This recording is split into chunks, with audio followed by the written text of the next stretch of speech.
Semper Fi, everyone, and welcome back for part 2 of the 4th Marine Brigade's assault near Soissons, France. Although there is no record of the release from 20th Corps, on 19 July the 6th Marines were taken out of reserve to replace the 5th Marines on the northern flank of 2nd Division. Lieutenant Daniel Bender, regimental gas officer of the 6th Marines, moved forward with the first wave to check for toxic shells. While bent over examining a dead shell, he was shot in the buttocks, injuring his spine. Bender dispatched a field message to the rear: "No gas, shot in the ass, Bender." The assembly area for the 6th Marines was southeast approximately 1.55 miles from the front. Battalion commanders chose a partially concealed route to the jump-off line, adding another 0.6 miles to the march. Failing to coordinate the actual jump-off time with the artillery, the Marines moved out from the assembly area when the rolling barrage commenced at 0630. At 0815 from the railway station, Marine Lieutenant Colonel Harry Lee issued his order deploying the regiment. As with the 5th Marines the previous day, Lee used 2 attack battalions, placing 1st Battalion on the right flank and 2nd Battalion on the left flank, with 3rd Battalion falling in support. While 2nd Battalion went north, 1st Battalion went through the town and up the east bank of the ravine to the plateau, with the tanks following. Since the barrage was early, the Germans knew an attack was imminent. When the Marines began their advance, they were still 1 mile from the front line and about 2.5 miles from their objective. The 2nd Battalion began moving east through the wheat fields. A heavy artillery barrage opened up. The advance was slower than normal as they kept pace with the tanks they were following. As soon as they passed through the front line, they began taking machine gun fire from the elevations to the east and north. They advanced until 0930, where they occupied abandoned German foxholes. They remained there until 1600 while taking continuous artillery, machine gun, and rifle fire. 1st Battalion advanced with the tanks, which were dispersed at 50-yard intervals. The tanks drew most of the artillery fire from German guns positioned about 4,000 yards to the east.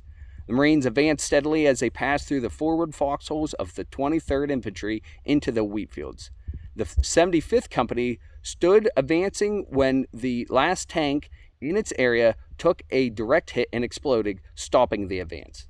The 83rd and 84th Companies moved up to fill the gap between the 2 lead battalions, 83rd on the left and 84th on the right. The 97th and 82nd Companies remained in support behind the 84th and 83rd Companies respectively. At 10:30, it was reported that the advance line was about 0.6 miles east of the old front line, but taking heavy direct artillery fire and flanking machine gun fire. 10 minutes later, 83rd and 84th Companies both reported 60% casualties.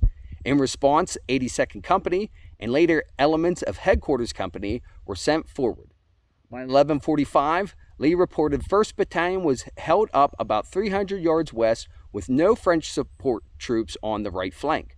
He also stated casualties were 30% and growing. Lieutenant Mason took over as commander of what was left of 84th Company. He led his men across open space to take an elevated strongpoint, Hill 160, which was about 600 yards north. This position was the furthest advance of the American 2nd Division in the battle, some 700 yards short of the Soissons-Château-Thierry road. 3rd Battalion 6th Marines had started the day with 36 officers and 850 men. By 2000 hours, only 20 officers and 415 men could be accounted for. There was no facility for getting any but the walking wounded out of the fields between the front line and the battalion command post. It was impossible to move from one position to another without drawing fire. Sometime during the afternoon of 19 July, Harbord assessed the situation and decided the 2nd Division could hold up where they were but could not go forward.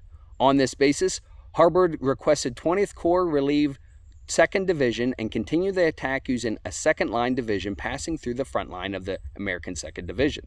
The request for relief was approved, and the word of impending relief reached the forward elements at about 2100, 1.2 miles short of its objective. The American 2nd Division attack on 19 July had reached a point where it could not be supported by artillery unless the artillery was moved forward. Under the existing condition, it was not considered advisable. I hope you enjoyed today's episode and perhaps you've learned something new.